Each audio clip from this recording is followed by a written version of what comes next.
C'était jour caniculaire. On s'abritait sous l'ombre. Le printemps devient l'été, comme une guerre continue. Mettre un t-shirt, matin encore de guerre. S'il faut qu'un pays soit debout ou couché. Guerre, là sans liturgie du tout. Ni son slavon d'église. Saint François d'Assise paraissait tout humble, qui avant sa mort avait écrit le cantique des créatures. La guerre perce crâne comme ces pics à chignon qui traversent le chignon, le transpercent et en même temps le soutiennent. Et peut-être qu'au milieu de la douleur, du désarroi, de la rage, de toutes les pertes, il y a aussi cette pensée parfois, ce désir, que la guerre jamais s'arrête, qui est devenue la poule porteuse, et même si c'est de porter des ruines.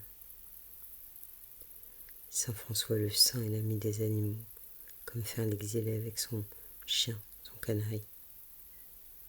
J'ai tapé dans Google météo Ukraine pour savoir, comme je fais pour des gens que je connais, et pour voir là les imaginer. Savoir le temps qu'il fait chez eux, c'est comme si de dos, ils se retournaient face et les voir. Météo Ukraine, c'était presque obscène soudain, comme requête.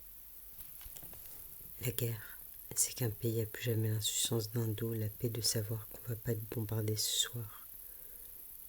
Et l'alternance entre se battre et soigner. Même si le goût des cigarettes est toujours le même pendant la guerre qu'avant. Et le ciel, le pire des chevaux de Troie, qui alors qu'on regarde l'été in extremis, remplace la météo par